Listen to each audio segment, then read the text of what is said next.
Assalamualaikum warahmatullahi wabarakatuh. Bismillahirrahmanirrahim. Alhamdulillahi rabbil alamin. Wa bihi nasta'inu ala umurid dunya waddin. Wassalatu wassalamu ala asyrafil anbiya'i wal mursalin, Sayyidina wa habibina wa syafi'ina wa qurrati a'yunina wa maulana Muhammadin wa ala alihi wa ashabihi wa dzurriyyatihi ajma'in, amma ba'd. Asyhadu an la ilaha illallah wa asyhadu anna Muhammadar Rasulullah wa ufawwidu amri ilallah, innallaha basirum bil ibad. Hasbiyallahu la ilaha illa huwa alaihi tawakkaltu wa huwa rabbul arsyil azim.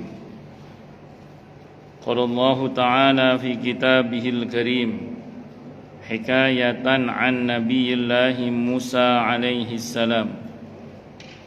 Rabbi syrah li sadri wa yassir li amri wahlul 'uqdatam min lisani yafqahu qawli. Para alim, para asatidah, para bapak dan ibu serta adik-adik sekalian, hafizani wa hafizakumullah, bil khusus segenap pengurus Masjid Al-Husna yang semoga pengurusnya dan jamaahnya selalu dalam naungan rahmat, barokah, perlindungan serta bimbingan Allah Subhanahu wa ta'ala. Amin, Allahumma amin, insyaallah. Allahumma inna nas'aluka ilman nafi'a wa rizqan thayyiba wa amalan mutaqabbala wa fatahallahu lana futuhal arifin.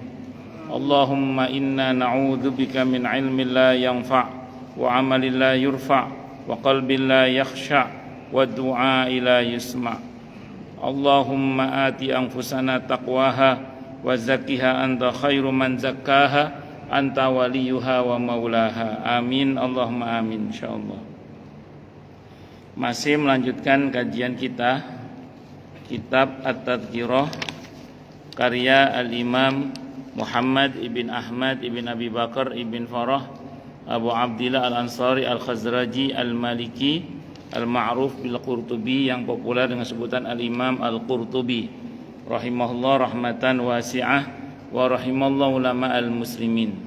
Qala al-muallif rahimahullahu ta'ala wa nafa'ana bihi wa bi'ulumihi fid dharaini amin. Bismillahirrahmanirrahim.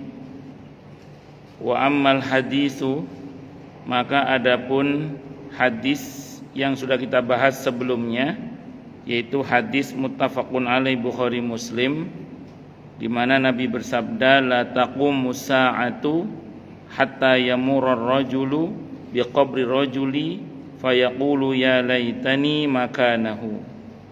Tidaklah tegak kiamat itu hingga seseorang melewati kubur orang lain sambil berkata, andaikan saja aku di posisi dia. Fa inna ma huwa khabarun, maka sesungguhnya hadis tersebut adalah kabar tentang hal yang akan terjadi nanti. Jadi Al-Quran dan hadis itu diantara isinya adalah khabar. Khabar itu kabar yang akan terjadi, baik berkaitan dengan yang masih di dunia ini seperti tanda-tanda kiamat misalnya, atau yang berkaitan dengan nanti setelah kematian. Itu nilainya adalah khabar, muatannya adalah kabar. Dan ini merupakan nubuat atau pemberitahuan Nabi kita Muhammad sallallahu alaihi wasallam. Anna dzalika sayakunu li syiddati ma yanzilu binnas. Bahwasanya itu semua akan terjadi dikarenakan dahsyatnya apa yang terjadi pada manusia saat itu, berkaitan dengan cobaan mengamalkan agama, maksudnya beratnya mengamalkan agama di akhir zaman itu gitu. Saking beratnya itu. Dalam bentuk min fasadil hali fid din, berkaitan dengan rusaknya keadaan terkait dengan agama. Sekarang agama dirusak tenanan di akhir zaman nanti. Wa dha'fihi wa khawfi dhahabihi, dan melemahnya agama pada saat itu serta dikhawatirkan hilangnya agama pada seseorang itu.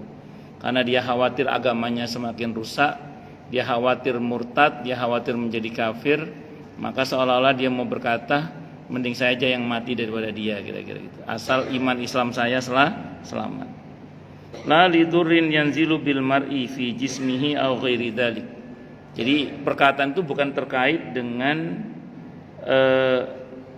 bahaya atau madarat yang terjadi pada seseorang berkaitan dengan jasad atau yang selain itu.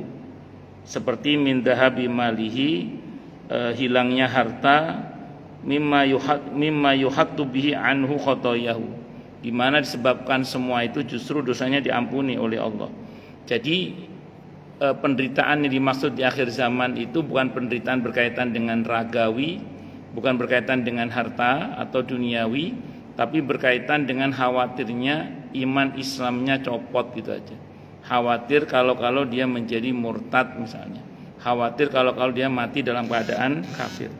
Karena saking khawatirnya sampai tadi dia berharap mending saya mati aja lah gitu. Andaikan diperkenankan saya di posisi dia sajalah, dia di posisi yang mati itu tadi.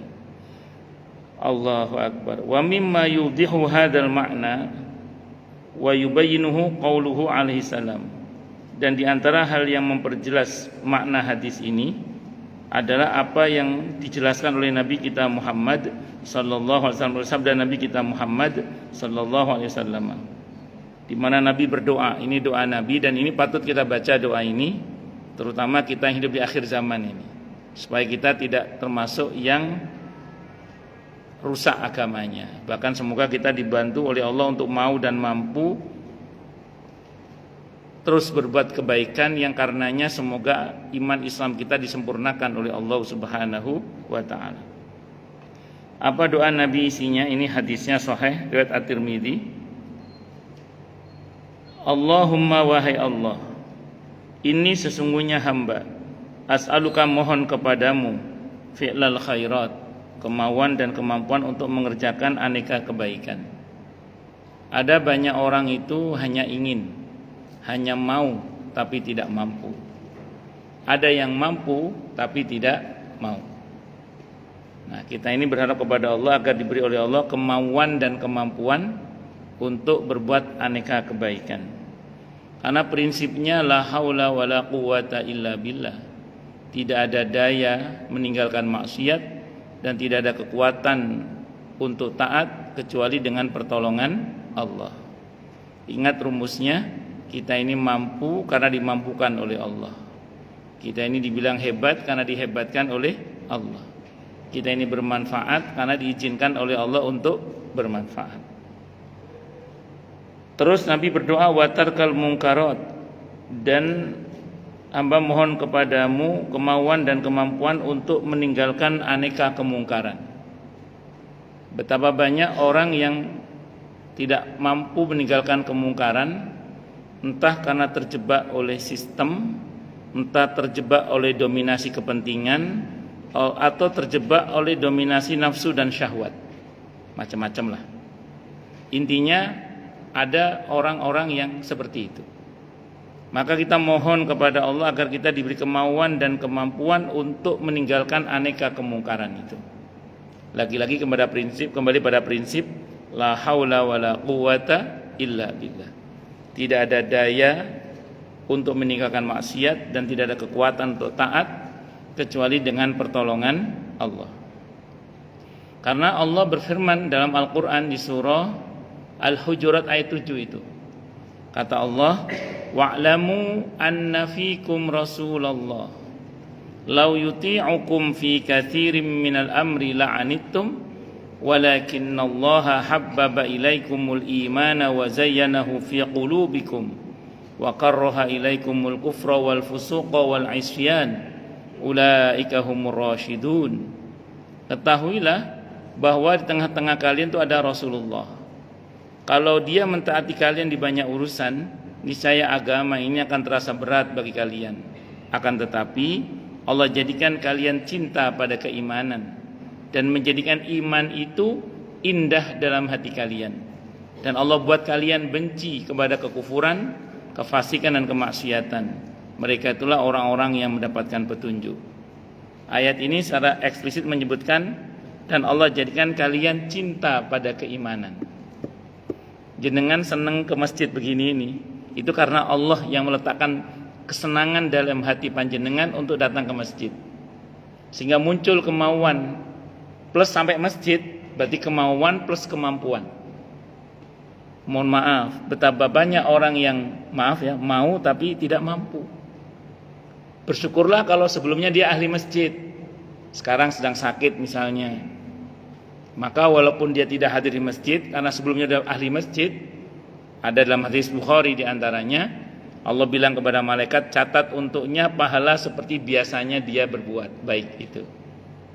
Allahu Akbar. Yang repot adalah pas punya mau ternyata tidak mampu dan tidak punya kebiasaan sebelumnya ke masjid. Itu repot itu. Tidak punya pensiunan. Makanya kalau masih punya kebiasaan baik sebelumnya, alhamdulillah. Makanya mumpung masih mau dan mampu, monggo diistiqomahkan dalam kebaikan-kebaikan yang Allah ridhoi. Sehingga andaikan suatu saat namanya manusia, ada saat dimana mungkin namanya manusia tidak mampu, maka pada saat itu dalam hadis qudsi, hadisnya Sahih Bukhari diantaranya, Allah berfirman kepada malaikat, catat untuknya kebiasaan seperti biasanya dia berbuat baik saat dia mukim dan saat dia sehat. Tapi insya Allah ya, kalau kita baca doa ini insya Allah, dan semoga kita termasuk yang diberi kemauan dan kemampuan terus oleh Allah untuk berbuat kebaikan hingga kita menghadap kepada Allah dalam keadaan sedang berbuat baik yang Allah ridhoi, sehingga kita semua husnul khotimah, syahid di jalan Allah insya Allah, mudah-mudahan. Amin. Allahumma amin insya Allah, mudah-mudahan. Jadi Allah lah yang buatkan cinta pada keimanan dan menjadikan iman itu indah dalam hati kalian. Indahnya iman itu istilah lainnya mungkin halawatul iman, manisnya iman. Manisnya iman ditandai dengan apa? Nikmat dalam beribadah kepada Allah. Nikmat dalam beribadah kepada Allah. Jam segini ada banyak aktivitas yang mungkin nikmat gitu. Tapi kita lebih memilih hadir di majelis ilmu karena alhamdulillah masya Allah sebagian kan merasa bahwa ini lebih nikmat insya Allah. Ini makanan spiritual, ini makanan ruhani. Itu seperti itu. Di samping ada makanan jasmani juga ini. Alhamdulillah masya Allah. Jadi ini ya kita syukuri. Karena yang membuat kita begini ini Allah. Kita patut syukuri. Terus pertanyaan gini biasanya, orang nanya gini biasanya, berarti mereka yang nggak ke masjid, mereka yang nggak mau datang ke majelis ilmu, berarti mereka belum dikasih oleh Allah hadiah ini? Jawabannya iya betul, mereka belum diberi hadiah ini. Kasihan dong, harus kasihan kita. Karena kasihan ajak. Karena kita kasihan, ajak mereka, ayo ke masjid, hadir majelis ilmu, ayo. Di sini ada doa para malaikat, di sini ada rahmat turun, ada ijabah doa di sini. Ayo ada sakinah turun, ayo ke masjid, kita ajak. Dan jangan lupa doakan saudara kita yang mungkin masih belum tergerak untuk ke masjid, agar digerakkan lahir batinnya guna ke masjid. Untuk hadir di majelis ilmu, untuk salat berjamaah di sini, kita doakan. Terus lanjutannya, wa karraha ilaikumul kufra wal fusuqa wal isyan. Dan Allah buat kalian benci pada kekufuran, kefasikan dan kemaksiatan. Jadi yang membuat hati kita benci pada kekufuran, kefasikan dan kemaksiatan itu juga Allah.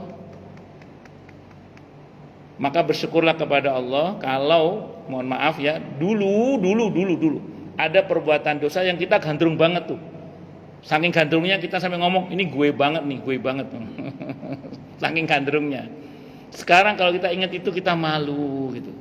Sebagian kita berkata, ternyata saya pernah sebodoh itu dulu. Sebagian kita mungkin menyesali semua itu dengan penyesalan yang luar biasa.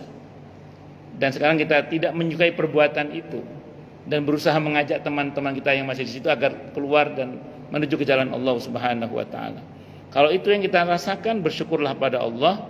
Itu bagian dari kata Allah, ulaika humur rasyidun. Mereka itulah orang-orang yang mendapatkan petunjuk dari Allah Subhanahu wa taala. Allahu Akbar. Makanya saya sering sampaikan di sini, kita ini jangan pernah berhenti bertobat karena banyak maksiat. Tapi teruslah bertobat sampai bosan maksiat. Jadi jangan berhenti bertobat karena banyak maksiat. Tapi teruslah bertobat sampai bosan maksiat. Ini semua kita belajar nih. Yang ngomong juga masih belajar sama ini. Allah wa hubbal masakin, dan hamba mohon kepadamu ya Allah mencintai orang-orang miskin. Nabi minta kepada Allah agar memiliki hati yang mencintai orang-orang miskin. Diberi hati yang peduli lah kalau bahasa kita. Karena ingat ada hadis qudsi yang menyatakan innama tunsaruna bidu'afaikum, bahwasanya kalian semua ditolong oleh Allah itu dengan sebab orang-orang yang miskin di antara kalian. Makanya sepatutnya kita mencintai mereka dengan cara peduli kepada mereka. Entah dengan membantu secara materi kalau memang kita mampu, atau paling tidak kita mendoakan mereka. Karena kan tidak semua orang punya kemampuan secara materi. Itu seperti itu. Dan bukan hal yang mudah mencintai orang-orang miskin itu. Karena tidak semua orang dianugerahi oleh Allah kepedulian itu. Sehingga ketika ahli neraka masuk neraka ditanya oleh ahli surga, dan dialognya itu dicuplik oleh Allah dalam Al-Quran, ma salakakum fi saqar, apa yang buat kamu masuk neraka saqar? Qalu lam naku minal musallin wa lam naku nut'imul miskin. Dulu saya tidak salat dan dulu saya tidak peduli memberi makan orang-orang miskin. Nah, mungkin kita mohon pada Allah semoga kita diberi hati mencintai orang-orang miskin. Wa idza aradta, dan apabila engkau berkehendak wahai Allah, wa yurwa adarta, dan apabila engkau hendak mendatangkan finas di tengah-tengah manusia fitnatan adab. Fitnah itu bisa berarti adab, fitnah itu bisa berarti kekacauan, bisa berarti kerusakan, macam-macam fitnah itu artinya. Seperti misalnya firman Allah dalam Al-Quran di surah Al-Anfal ayat 25. Kata Allah, wattaqu fitnatan la tusibanna alladhina zalamu minkum khassah. Takutlah kalian pada bencana yang atau adab yang kalau turun itu tidak hanya mengenai orang-orang yang zalim saja. Jadi orang yang baik pun bisa kena imbasnya. Karenanya kalau adab turun, kanan kiri, depan belakang, atas bawah bisa kena semua itu. Na'udzubillahi min syarri dzalik. Maka Nabi mengingatkan aukamakal, kalau kalian naik perahu dan ada yang mencoba melubangi perahu itu, jangan dibiarkan saja. Kenapa? Karena yang tenggelam tidak hanya yang melubangi itu. Kalian yang di perahu itu semuanya akan ikut tenggelam. Makanya kita diperintah untuk beramar ma'ruf nahi mungkar, mengajak orang dalam kebaikan dan mencegah orang dari berbuat kemungkaran. Mentok-mentok doa lah paling tidak. Kita mohon pada Allah semoga diberi hidayah, taubat, dihentikan kezalimannya, dan begitu seterusnya. Allahu Akbar. Wa idza aradta finnasi fitnatan faqbitni. Kalau itu yang hendak kau lakukan ya Allah, maka cabutlah nyawaku ilaika untuk menghadap kepadamu, ghairu maftunin, dalam keadaan terbebas dari fitnah tersebut. Rawahu Malikun, telah meriwayatkan hadis tersebut siapa? Imam Malik. Wa mislu hada, dan seperti ini adalah qaulu Umar, perkataan Sayyidina Umar radhiyallahu anhu. Apa kata beliau? Allahumma, wahai Allah, qad da'ufat quwwati, telah melemah kekuatanku, wa kaburat sinni, dan telah menua usiaku, wa antasharat ra'iyati, dan telah menyebar rakyatku kemana-mana. Maka faqbitni, cabutlah nyawaku ilaika kepadamu, ghairu mudayyi'in, dalam keadaan tidak berstatus sebagai orang yang menyia-nyiakan amanah, wala muqassirin, dan tidak pula terstatuskan sebagai orang yang lalai. Fama jawaza dzalika syahra hatta qubidha rahimahullah. Dan setelah Sayyidina Umar berdoa dengan doa itu, gak sampai sebulan beliau wafat rahimahullah wa radhiyallahu anhu. Rawahu Malikun aidan, hadis riwayat Imam Malik juga. Nah, jadi dalam konteks yang dimaksud di sini ini adalah ketika kita merasa kayaknya kalau lebih lama hidup khawatir nanti saya rusak ini iman Islam saya. Karena kondisi begitu rusaknya, maka silahkan kalau mau misalnya berharap mati. Tapi bukan berarti minta bukan berarti terus putus asa ya, tapi lebih kepada ingin diselamatkannya agama kita itu. Nah, tapi yang bagus menurut saya ya ini tadi doa Nabi itu. Jadi di tengah-tengah keadaan yang memang sulit untuk mengamalkan agama misalnya, kita mohon kepada Allah agar kita diberi kemauan dan kemampuan untuk mengamalkan agama ini dalam bentuk aneka kebaikan, menghindari aneka kemungkaran. Terus kemudian, dan kalaupun misalnya hendak akan ada fitnah yang terjadi, kita mohon agar kita selamat dari semua fitnah itu. Itu seperti itu. Ini yang masuk dalam bab yang sudah saya sampaikan sebelumnya ya, bahwa ini bab di mana kita ini yang pertama kemarin dilarang berharap mati, di sini kita boleh berharap mati dalam konteks yang dimaksud adalah karena khawatir agama kita terancam. Jadi terancam, saya takut mati dalam keadaan murtad, takut mati dalam keadaan tidak membawa iman dan Islam. Allahu Akbar. Wa dzakara Abu Umar, dan berkata siapa Abu Umar ibn Abdul Bar rahimahullah fi Tamhid wal Istidkar, dalam kitab At-Tamhid wal Istidkar min hadis Zadan, dari hadisnya Zadan, namanya Abi Umar, Pak Umar an Ulaim, dari Ulaim Al-Kindi atau dari Alim Al-Kindi. Qala, beliau berkata, kuntu adalah aku jalisan duduk ma'a Abil Abbas, bersama Abil Abbas Al-Ghifari, ala sathin, di sebuah teras. Faro'a, maka beliau melihat nasan sekelompok orang, yatahammaluna, yang mereka menderita, minat ta'un, gara-gara penyakit ta'un. Mereka menderita penyakit ta'un. Ada yang mengatakan penyakit ta'un itu penyakit pes, ada yang mengatakan penyakit kusta, ada yang mengatakan ta'un itu ya penyakit yang sedang mewabah. Faqala, maka beliau berkata, ya ta'un, wahai ta'un, khudni ilaika, bawa aku kepadamu. Yaquluha salasan, beliau mengatakan itu 3 kali. Faqala Alim, maka berkata siapa Alim rahimahullah, lima taqulu hada, kenapa engkau berkata begini, kenapa engkau berkata seperti ini? Alam yaqul Rasulullah sallallahu alaihi wasallam, bukankah telah bersabda siapa Rasulullah sallallahu alaihi wasallam, la yatamannayanna ahadukumul mauta, sungguh janganlah berharap kalian salah seorang di antara kalian mati. Fa innahu 'inda dzalika inqita'u 'amalihi, 'inda dzalika inqita'u 'amalihi wala yuraddu fa yasta'tiba. Karena pada saat dia mati itu terputuslah amalnya dan tidak bisa kembali ke dunia untuk bertobat. Makanya jangan berharap mati. Kan begitu sabda Nabi, kata Alim kepada sahabat tadi. Faqala Abu Abbas, maka berkata Abu Abbas, aku sami'tu, pernah mendengar Rasulullah sallallahu alaihi wasallam yaqulu, beliau bersabda. Apa sabdanya? Badiru bil mauti sittan, bersegeralah kalian dengan kematian disebabkan 6 hal ini. Jadi kalau ada 6 hal ini boleh berharap mati gitu ya. Tapi nanti kita bahas insyaallah. Hadisnya sahih riwayat Ahmad ini. Yang pertama, imaratas sufaha. Yang pertama dikarenakan adanya kepemimpinan yang bodoh. Jadi kalau ada kepemimpinan yang bodoh, maka dipersilahkan untuk minta cepat-cepat mati saja. Tapi saya mau terangkan dulu gini. Ini biar kita pikirannya nggak kemana-mana. Dalam konteks Indonesia, kita bersyukur pada Allah hingga detik ini dan semoga seterusnya ya. Kita sholat kayak gini masih bebas, alhamdulillah. Kita ngaji begini masih bebas. Ini hal begini nih di Saudi Arabia belum tentu bisa loh di sebarang tempat kita ini. Kita alhamdulillah di Indonesia ngaji begini, pengajian RT, RW, pengajian di gang-gang di mana-mana. Alhamdulillah, masya Allah. Kita ini masih bebas gitu, alhamdulillah, masya Allah, masya Allah. Semoga Allah beri kemudahan terus kita untuk beribadah seperti ini ya, amin. Makanya dalam konteks Indonesia nampaknya kita tidak patut minta mati lah. Karena alhamdulillah masya Allah masjid masih makmur, majelis taklim juga masih makmur gitu. Kebaikan-kebaikan juga masih makmur.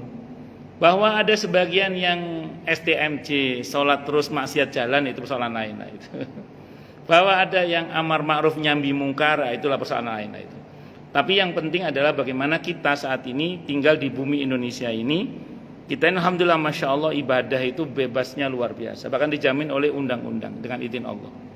Nah, kita bersyukur pada Allah, taklim begini kita ya bebas alhamdulillah. Tanpa harus merasa ada tekanan ataupun ancaman. Kita bersyukur pada Allah. Nah, dalam konteks Indonesia, alhamdulillah Masya Allah kita patut syukuri ini. Dan semoga ini berlangsung hingga hari kiamat nanti. Amin insyaallah.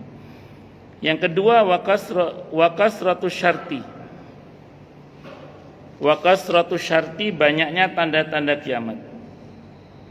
Wakasratus syarti, banyaknya tanda-tanda kiamat.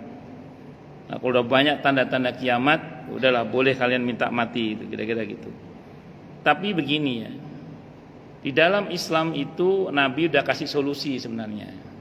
Agar bagaimana kita ini selamat ketika menghadapi fitnah akhir zaman. Yang Nabi mengatakan fitnah akhir zaman itu seperti potongan gelap malam, di mana ada orang itu pagi kafir, sore beriman. Sore beriman, pagi kafir, sore beriman, pagi kafir.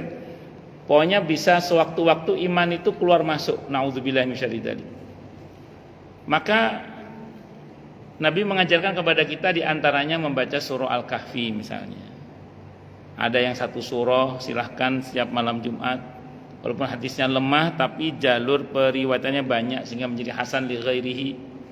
Atau kita baca surah Al-Kahfi ayat 1 sampai 10 syukur-syukur hafal. Itu setiap malam, tidak hanya malam Jumat, kalau itu bebas setiap malam.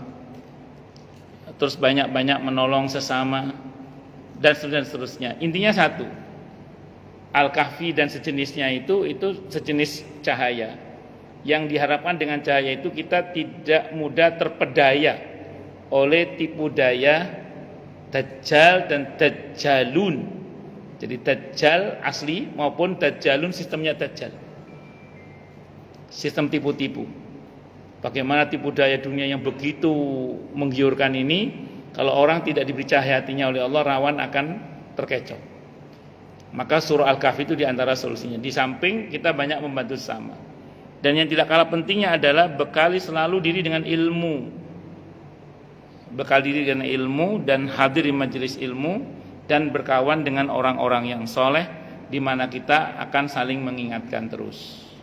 Makanya kalau kita masih berpegang pada prinsip-prinsip itu, insya Allah kita selamat insya Allah. Jadi gak usah khawatir walaupun sudah banyak tanda-tanda kiamat. Wa bai'ul hukmi, dan jual beli hukum, di mana hukum sudah bisa diperjualbelikan. Wastighfafan biddam, dan darah diringankan. Maksudnya darah dianggap enteng untuk ditumpahkan, main bunuh orang seenaknya saja sekarang misalnya. Ini ya sudah Anda bisa dilihat di media sosial ya, saya nggak usah cerita lah ya. Wa qati'atar rahim, dan memutus silaturahim, perkara dikit aja putus silaturahim. Tidak hanya antar saudara, bahkan orang tua dan anak tidak jarang putus hubungan. Jadi bahkan antara orang tua dan anak itu kadang sampai putus hubungan. Ya, bagaimana ada anak menuntut orang tuanya sekian miliar, bagaimana ada anak yang membunuh orang tuanya, bagaimana ada macam-macam kasusnya. Itu baru antar anak dan orang tua, belum antar dengan saudara, belum dengan ipar, belum dengan besan, belum macam-macam. Wa nash'an yattakhiduna al-Qur'ana mazamiro, dan fenomena anak-anak muda yang menjadikan Al-Qur'an sebagai permainan. Yuqaddimuna ar-rajula liyughniyahum bil Qur'ani wa in kana aqallahum fikhan. Jadi fenomena anak-anak muda yang menjadikan Al-Qur'an sebagai permainan, di mana mereka dipersilakan untuk melakukan Al-Qur'an itu padahal mereka adalah orang yang paling sedikit pemahaman tentang agama. Fenomena banyaknya para penghafal Quran yang minim pengetahuan fikihnya, minim pengetahuan agamanya. Sehingga mohon maaf, mungkin muncul fenomena banyak penghafal Quran tapi tidak sertai dengan akhlak yang bagus, tidak sertai dengan sikap beragama yang baik. Kenapa? Karena sedikitnya pemahaman tentang agama, hanya mengandalkan hafalannya. Sehingga kadang kita melihat ada sebagian orang yang nampaknya seperti hafal Al-Quran, tapi tidak didukung dengan perangai yang bagus.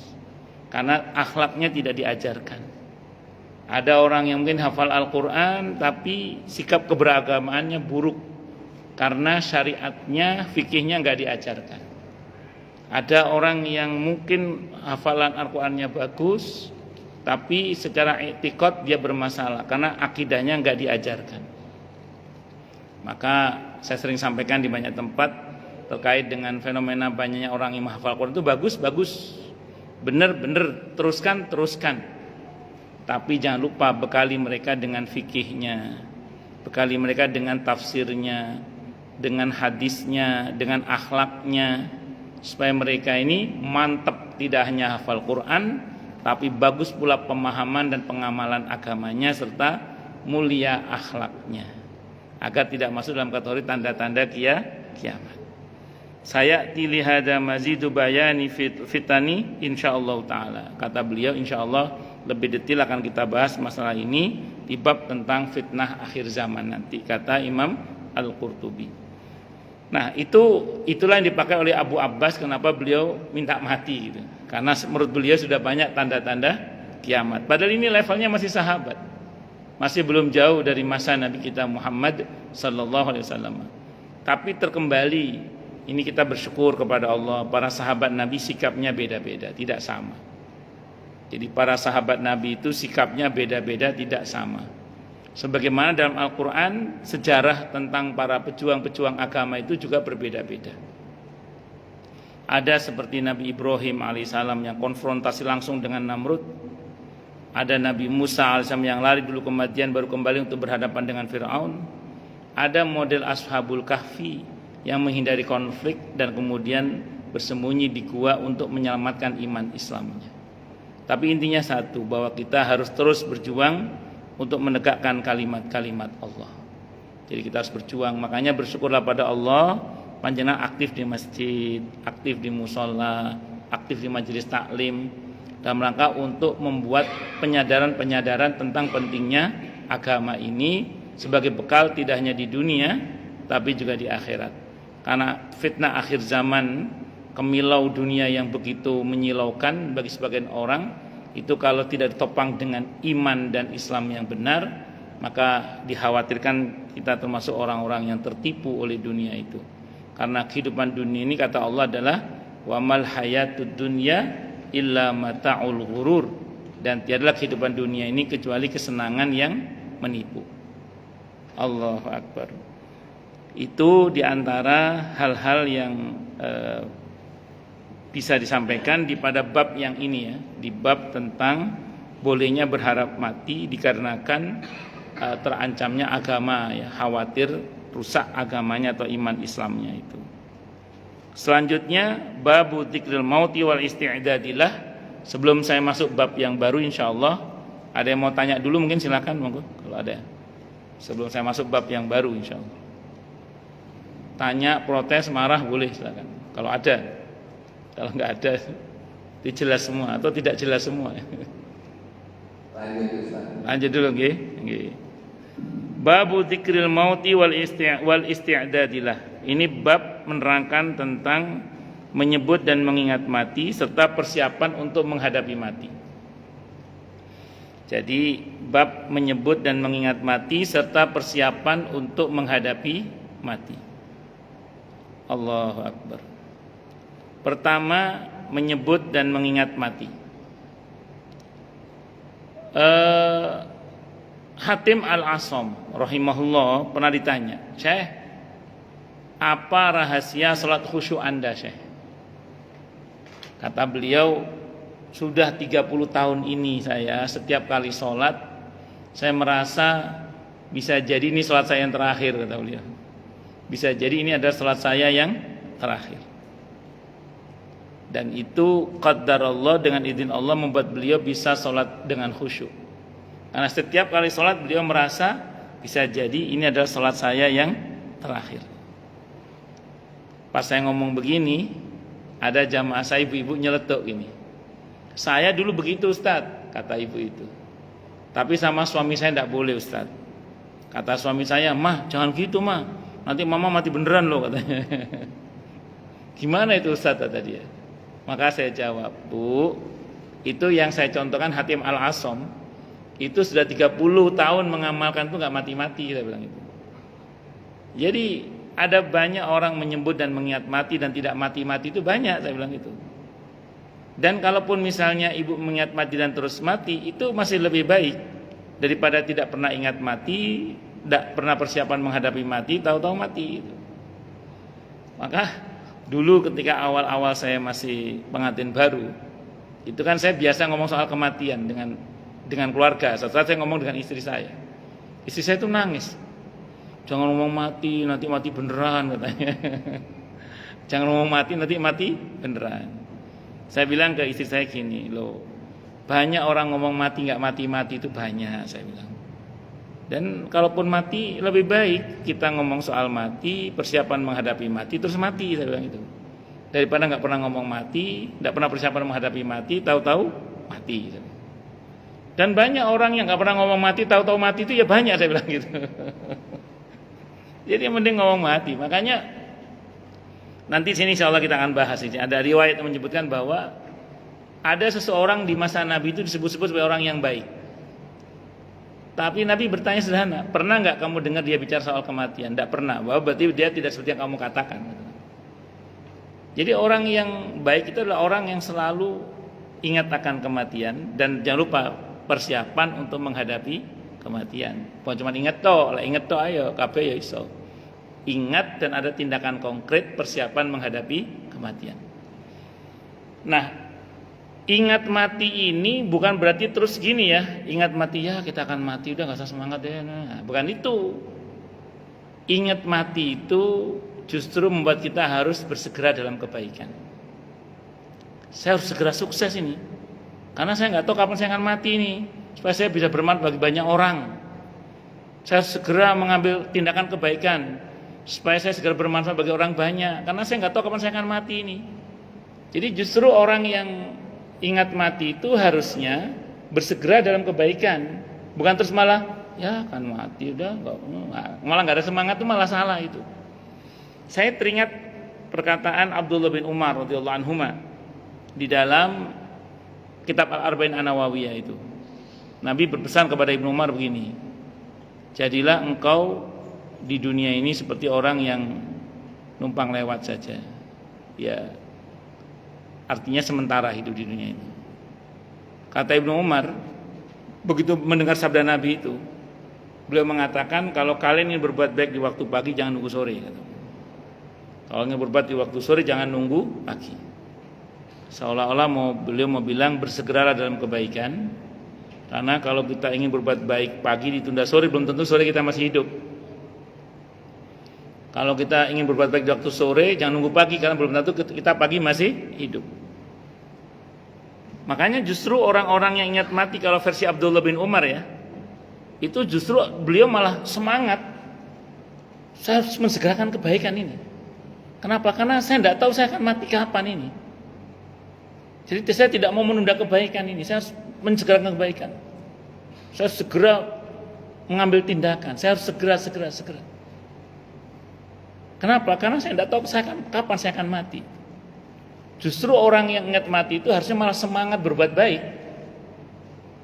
Nah, kalau ada jenengan ini setelah kita ngaji tentang kematian, kok jenengan pulang dari pengajian kok malah lemes, ya ujungnya kita mati, ya malah nggak beramal soleh, itu berarti salah memahami konsep ingat mati. Jadi kalau kita ingat mati justru harusnya semangat untuk persiapan menghadapi mati. Harus semangat berbuat baik justru. Allahu Akbar. Ketika malas mau berbuat baik, harus semangat. Karena saya tidak tahu kapan saya akan mati. Allahu Akbar.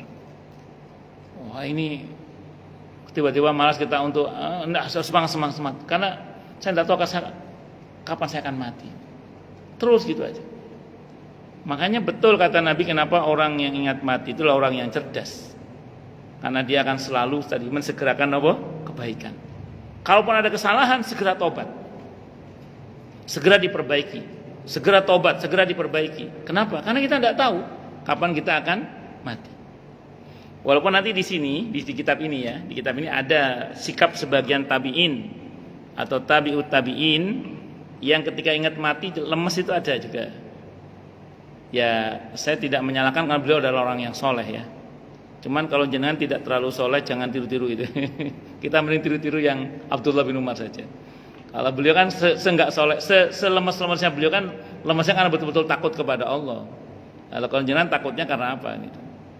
Ya, jadi saya tidak menyalahkan sikap beliau, tapi saya dalam hal ini lebih memilih sikap Abdullah bin Umar radhiyallahu anhuma, dan itulah yang dikatakan oleh Umar bin Abdul Aziz radhiyallahu an, kata beliau, saya senang sekali para sahabat Nabi itu berbeda. Karenanya saya bisa memilih sikap yang mana dari para sahabat Nabi yang mulia-mulia itu. Nah, jadi dalam hal ini kalau saya secara pribadi lebih condong pada sikap Abdullah bin Umar radhiyallahu anhu ketika mengingat kematian. Dan ingat, keseluruhan para sahabat Nabi itu secara umum gambaran para sahabat Nabi adalah ini orang-orang yang selalu ingat mati dan selalu persiapan menghadapi mati. Kalau kita baca sirah para sahabat Nabi itu gambarannya apa? Ruhbanul lail fursanun nahar. Para sahabat Nabi yang selalu ingat mati itu adalah rahib-rahib di malam harinya, laksana rahib-rahib di malam harinya, laksana kuda-kuda perkasa di siang harinya. Itu para sahabat Nabi. Jadi para sahabat Nabi itu menurut telek sandinya Persia dan Romawi adalah ruhbanul lail wa fursanun nahar. Di malam hari laksana rahib-rahib, sementara di siang hari laksana kuda-kuda perkasa. Maka kita harusnya seperti itu harusnya itu. Bagaimana kemudian kita ini ya, istilahnya di malam hari merapat dan mendekat kepada Allah dengan tafakur kita, zikir kita, salat malam kita. Siang hari kita sing-singkan lengan baju, pokoknya bagaimana kita berusaha sebisa yang kita bisa kita lakukan dalam bentuk kerja-kerja yang baik, dalam hal ini Allah ridho. Harus punya semangat lah pokoknya. Pokoknya saya ulang, kalau habis ngaji tentang kematian kok malah nggak semangat, berarti ada yang kesleo pemahamannya. Karena kalau harusnya saya bilang kalau kita ingat mati harusnya kita semangat dalam berbuat baik, bahkan mensegerakan kebaikan. Karena kalau ya tadi kata Abdullah bin Umar, kalau kamu tidak berbuat baik di waktu pagi jangan nunggu sore. Kalau mau berbuat baik di waktu sore jangan nunggu pagi. Karena tadi belum tentu kita masih hidup. Bahkan beberapa ulama memahami hidup ini tarikan nafas saja. Apa yang kita keluarkan belum tentu bisa masuk lagi gitu aja. Karena bisa saja kan setarikan nafas artinya apa yang kita keluarkan belum tentu bisa masuk lagi. Semuanya siap-siap aja lah selalu, ya. Itu seperti itu. Dan di pertemuan kemarin saya sempat sampaikan bahwa persiapan menghadapi kematian itu tidak sama dengan persiapan pemakaman. Saya ulang ya, persiapan menghadapi kematian itu tidak sama dengan persiapan pemakaman. Maksudnya bagaimana? Begini, kan ada orang itu sebelum wafat sudah menyiapkan kuburan, sudah menyiapkan kain kafan, betul ya? Nah, boleh nggak itu Ustaz? Secara muamalah boleh, secara muamalah boleh. Asal jangan melibatkan i'tiqad, keyakinan bahwa pasti itu kuburan kita. Karena kita tidak tahu di bumi mana kita mati. Jangan serta i'tiqad bahwa itu pasti kain kafan kita. Karena belum tentu itu kita pakai, karena kita tidak tahu di bumi mana kita mati. Tapi cukup sebatas muamalah saja, kita ngomong ke anak-anak kita misalnya, nak, bapak, ibu sudah beli kuburan. Belum tentu itu dipakai oleh mama papa juga.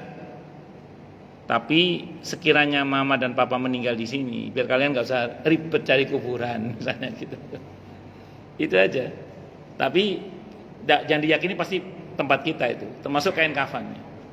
Karena kita tidak tahu di bumi mana kita akan mati. Bahkan nanti di belakang ada pembahasan di sini berkaitan dengan firman Allah yang menyatakan bahwa minha khalaqnakum wa fiha nu'idukum wa minha nukhrijukum taratan ukhra.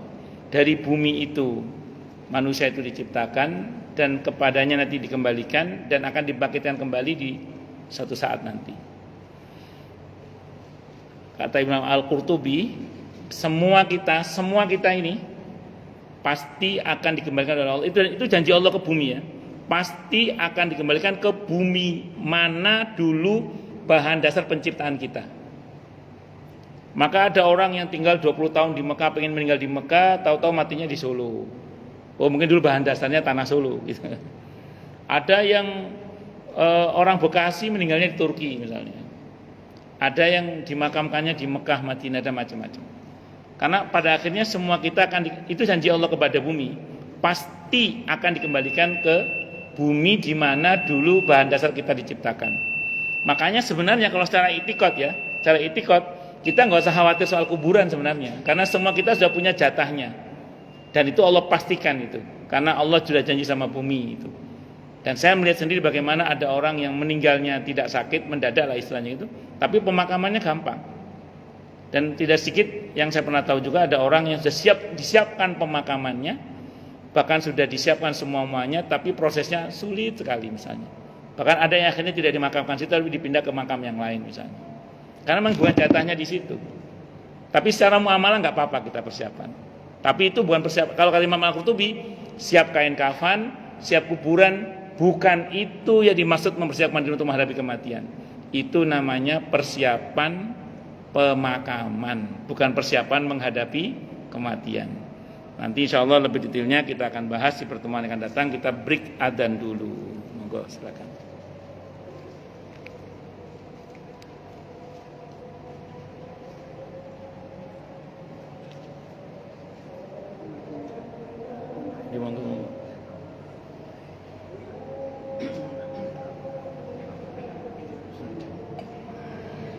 Allahu Akbar, Allahu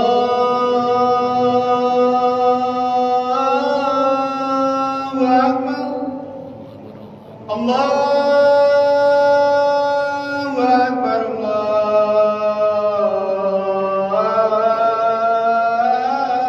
Allahu Akbar. Asyhadu an la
Jadi monggo silakan, yang mau tanya, protes, marah boleh silakan. Masalah itu masalah yang lain boleh, monggo kalau ada. Monggo Pak, nggih, monggo. Waalaikumsalam warahmatullahi wabarakatuh.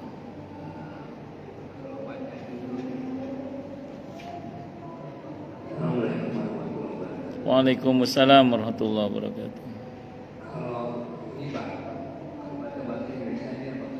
Nggih. Boleh mengharap suatu mengharap kita selalu pada kebaikan. Nggih. Ini agak sulit Memanainya ya. memaknainya. Ya. Tapi saya misalnya gini, kalau saya kan ada pilihan, misalnya pilihan mati, Iya, iya. khotimah, Nggih. mati, Nggih. dicabut nyawanya dengan lembut, dengan kasar, nah itu dengan pilihan-pilihan alternatif itu. Nggih. Gimana Pak? Bagus. Pertanyaan Bapak bagus sekali. Kemarin di awal sudah dibahas tentang judul pertama, kedua kok tampaknya bertentangan. Judul pertama kan larangan berharap mati. Judul kedua kok malah boleh berharap mati gitu ya. Dan di sini tetap saya sampaikan bahwa ini kan pilihan sikap, ya, pilihan sikap. Jadi bukan keharusan. Tapi intinya satu, untuk segala hal yang membuat agama terancam, sesuatu yang terlarang pun bisa menjadi boleh. Misal, mohon maaf ini, ada seorang istri ingin menggugat cerai suaminya. Dalam Islam tidak boleh, kecuali ada alasan hukum yang benar. Karena kalau tidak ada alasan hukum yang benar, tidak bisa mencium baunya surga itu. Hadisnya riwayat Ibnu Majah, Nabi bersabda, ayyum mamra'atin sa'alat zaujaha talaqaha bi ghairi udrin lam turih raihatal jannah. Barang siapa yang meminta, wanita manapun yang minta cerai kepada suaminya tanpa alasan hukum yang benar, maka dia tidak bisa mencium baunya surga. Nah, di antara alasan hukum yang benar dari agama ini untuk seorang istri boleh menggugat cerai suaminya adalah kalau dia agamanya terancam. Jadi kalau agamanya terancam, dia boleh gugat cerai. Tapi boleh, bukan harus. Karena ada sebagian istri yang mengambil sikap, enggak, masa suami saya salah, saya tinggal. Enggak. Saya akan berusaha agar bagaimana suami saya sadar. Maka dia memilih bersabar dan berusaha memperbaiki suaminya. Satu contoh, ada jamaah saya, dia cerita sama saya, orang Jatiasih bukan orang sini ya, jadi yang nggak salah tolak-tolak bukan orang sini, orang Jatiasih sana. Nah, beliau cerita sama saya, beliau bilang gini, Ustadz, saya itu dulu pas menikah dengan suami, itu saya merasa seperti tidak punya suami, saking zalimnya suaminya itu, saking nawakalnya suaminya itu, sampai saya itu datang ke mertua saya, Bu, anakmu itu loh mbok dikuandani apa? Kata ibunya, sudah doakan saja suami kamu itu, nanti kalau dia tobat bahkan kamu akan kalah dengan dia kebaikannya. Akhirnya saat saya itu doa terus, saya bacakan Yasin tiap hari suami saya itu. Berapa tahun? Kurang lebih 13 tahun. Bersabar. Dia kan pilihannya sabar toh. Pilihannya sabar, bukan pilihan bercerai dia. Dan qadarullah suaminya taubat. Taubat dan Masya Allah betul. Pada akhirnya istrinya malah kalah kebaikannya dengan suaminya itu, begitu suaminya taubat. Jadi itu pilihan hukum. Nah, sama dengan ini, Pak. Agama tidak mengharuskan kita berharap mati. Tapi kalau udah merasa capek dan kemudian khawatir mati dalam keadaan murtad atau keluar dari Islam, saking terancamnya keadaan agama itu, maka silakan berharap mati, tidak ada masalah demi selamatnya akidah itu. Tapi Bapak betul tadi, itu yang saya bilang tadi, saya lebih condong pada pilihan yang itu. Mending kita berharap misalnya semoga diselamatkan iman Islam kita, disempurnakan iman Islam kita, dimudahkan kita seperti doa Nabi tadi, dimudahkan dalam berbuat baik dan seterusnya itu, atau berharap mati husnul khotimah dan lain sebagainya. Sehingga ketika kita lebih memilih untuk tetap hidup dalam kebaikan dan dalam bimbingan Allah, itu pilihan yang lainnya bisa dipilih, dan saya memilih yang itu sih kalau saya pribadi. Saya tidak memilih yang berharap mati tadi itu. Walaupun itu kembali pada pilihan, dan itu secara hukum menjadi diperkenankan, Pak, karena khawatir agama terancam. Karena agama ini pertaruhannya dunia akhirat, Pak.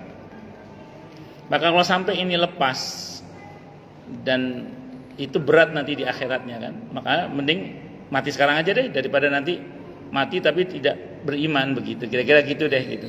Tapi bukan karena putus asa ya, tapi lebih kepada karena demi menyelamatkan iman Islam itu. Tapi tadi saya ulang, kalau Bapak punya harapan yang baik yang lain dan Bapak memilih jalur itu, silahkan, dan itu tidak ada masalah. Ini pilihan, jadi bukan sebuah keharusan. Saya kira itu. Ngaten lagi, wallahu a'lam bishawab.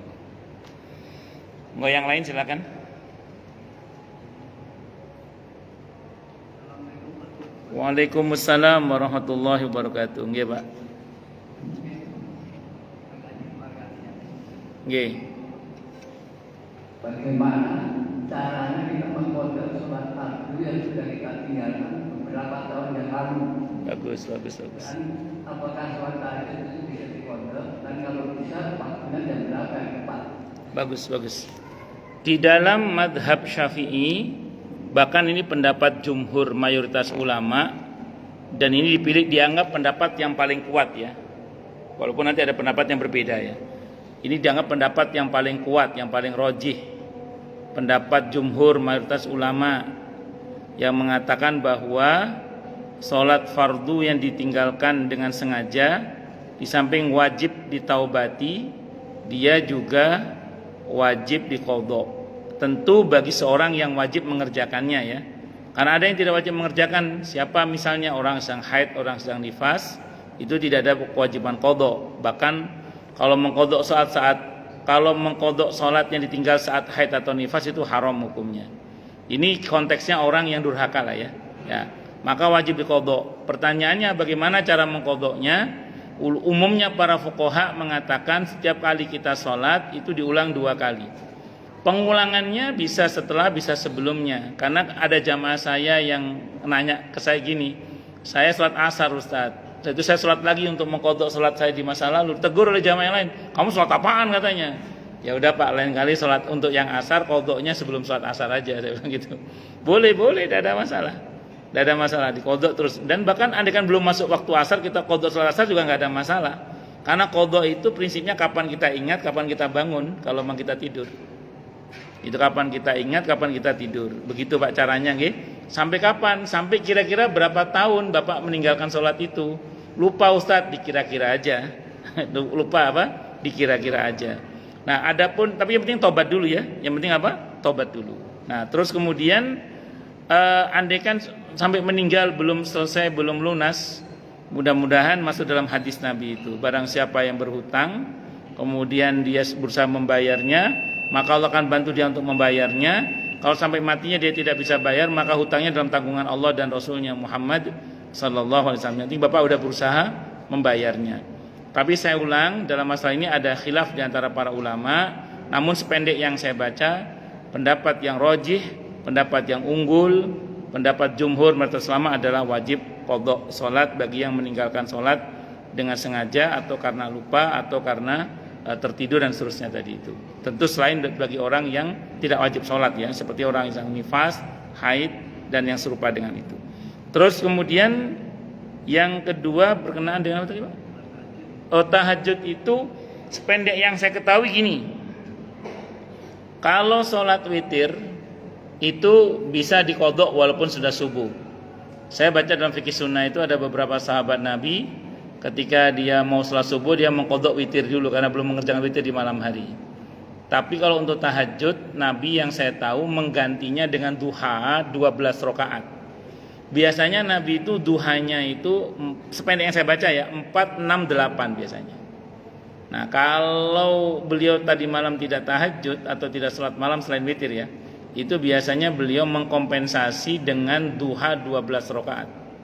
Jadi Bapak bisa sholat duha 12 rakaat sebagai bentuk kompensasi tadi malam tidak sholat tahajud. Tapi ini tidak wajib karena hukum asalnya memang tidak wajib. Saya kira itu Bang.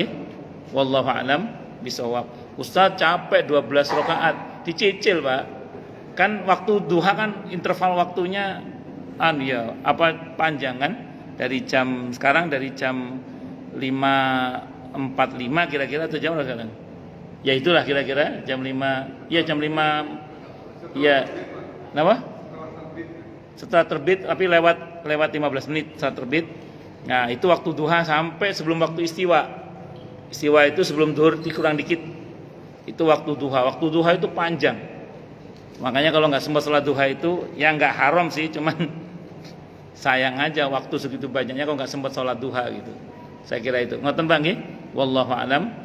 Bisa enggak wajib Pak, tapi kan boleh dikompensasi dengan duha 12 rakaat. Wallahu a'lam bishawab. Cukup? Kita tutup dengan hamdalah. Alhamdulillahirabbil alamin. Semoga kajian kita bisa bermanfaat, mubarakah fid dini wad dunya wal akhirah untuk kita, keluarga kita dan seluruh umat Islam semuanya. Dan mudah-mudahan kita semua dijadikan oleh Allah sebagai orang-orang yang sukses dunia akhirat, selamat dunia akhirat, bahagia dunia akhirat, dan dipermudah urusan kita oleh Allah fid dini wa dunya wal akhirah. Semoga Allah limpahkan hidayah selalu untuk kita, semoga Allah tingkatkan selalu hidayah untuk kita, dan semoga Allah berikan hidayah untuk siapapun yang melihat kita. Subhanakallahumma bihamdika asyhadu an la ilaha illa anta astaghfiruka wa atubu ilaik. Sallallahu ala Muhammad wa ala alihi wasallam. Saya mohon maaf. Wassalamualaikum warahmatullahi wabarakatuh.